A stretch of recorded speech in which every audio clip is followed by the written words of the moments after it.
A minha mensagem é que vocês olhem não para os valores que estão oferecendo, que são puramente engano. Olhem para a natureza, olhem para a beleza natural que nós temos no nosso ecossistema. Olhem que nós temos qualidade de vida, nós temos saúde, porque temos uma natureza muito bela, riquíssima e de um valor espetacular.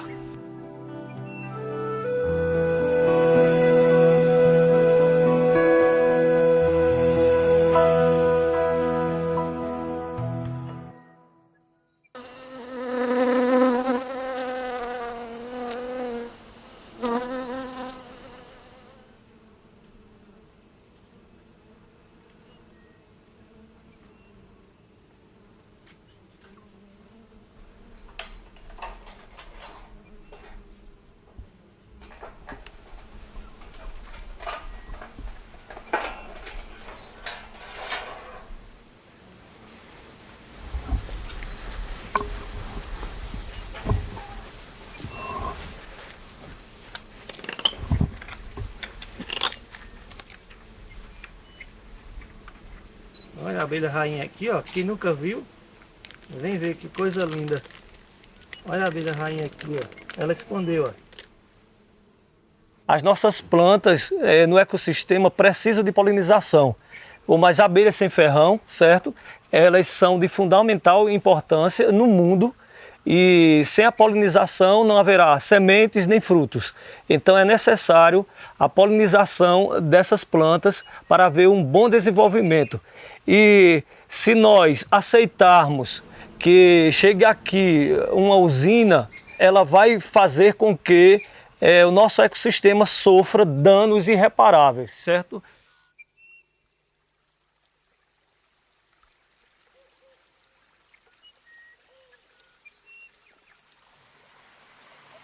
Bonito tem um mosaico de mata conservada que cumpre um papel estratégico, tanto do ponto de vista de conservação da biodiversidade, como do ponto de vista de conservação da Mata Atlântica em si, na sua fauna, na sua flora, né?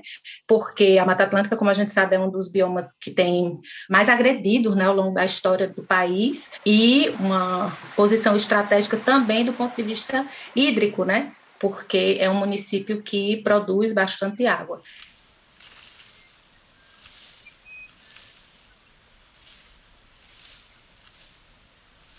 Nós que somos um dos maiores produtores de inhame do Norte e Nordeste, nós temos em torno de uma produção de 3 milhões e 500 mil toneladas de inhame, e fora banana comprida e outros, banana prata e outras hortaliças, tudo isso nos traz uma renda muito maior em relação ao que eles estão oferecendo para nós. Então é necessário nós analisarmos isso, que nenhum benefício irá ser gerado para nós, só prejuízos para a nossa comunidade.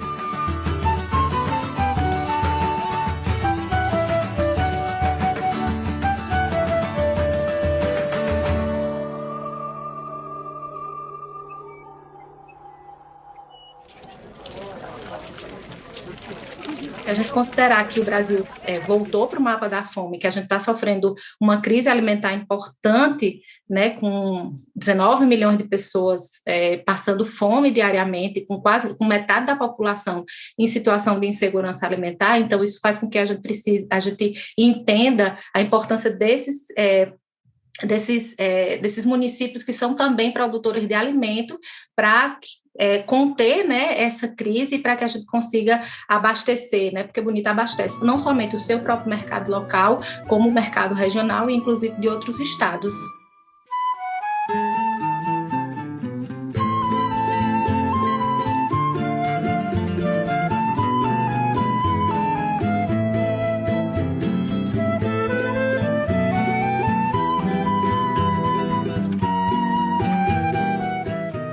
Sou filho da mata, cantor de mão grossa, trabalho na roça de inverno a estio.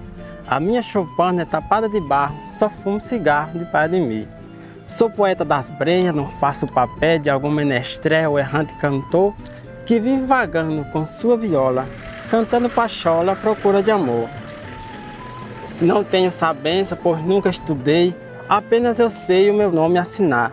Meu pai, coitadinho, vivia sem cobre, e o filho do pobre não pode estudar. Meu verso rasteiro, sem gelo e sem graça, não entra na praça, no rico salão. Meu verso só entra na pobre praiosa da serra ao sertão. Patativa do Assaré.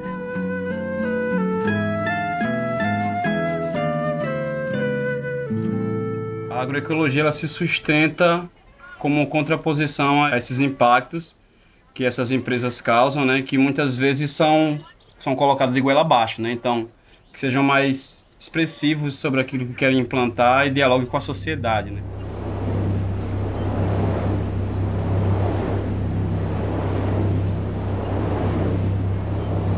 Do ponto de vista dos impactos, não é, eles podem ser tanto sociais quanto ambientais. Do ponto de vista social, o que tem mais atingido essas populações, que geralmente são populações originárias, quilombolas, indígenas, agricultores familiares, pescadores, é do ponto de vista da questão da terra, não é? Ou seja, a terra até então utilizada para alimentação, para produção em pequena escala, para produção de alimentos saudáveis, tudo, elas têm sido tomadas para a geração de energia, trazendo um conflito aí com a questão da produção de energia versus a questão da produção de alimentos, né? Os arrendamentos que estão acontecendo dos assentamentos rurais ou do INCRA ou do crédito fundiário, eles acabam sendo uma forma de privatização da terra, porque os parques eles são cercados, tem um vigia, as pessoas são impedidas de adentrarem no território do parque, por mais que no discurso não se diga que não vai mais se poder continuar plantando ou cuidando dos animais ali, na prática é isso que acontece. E aí a gente começa a se perguntar, o que nós vamos comer no futuro? Né? Placas solares, torres eólicas. E realmente isso poderia ser altamente contornável, né? Desde que houvesse um zoneamento, ou seja, que certas certas regiões fossem destinadas à produção de energia e outras destinadas à produção de alimentos, ou seja, a questão de um zoneamento. E um assentamento como esse, que preza a produção, a agroecologia, ele não é nem beneficiado com essa eletricidade que é gerada aqui na localidade, né? E tem toda essa dificuldade de acesso à água. Então são contradições que a gente percebe. As questões que a gente traz para o debate sobre impacto é sobretudo que respeite as comunidades, que respeite o jeito de viver dessas pessoas, que olhe que são pessoas que estão lá há décadas, que construíram suas famílias e que o barulho, a forma como chega, né, de colocar várias possibilidades, quando na verdade, quando implanta, existe uma distância muito grande do que é colocado e o que de fato acontece na comunidade.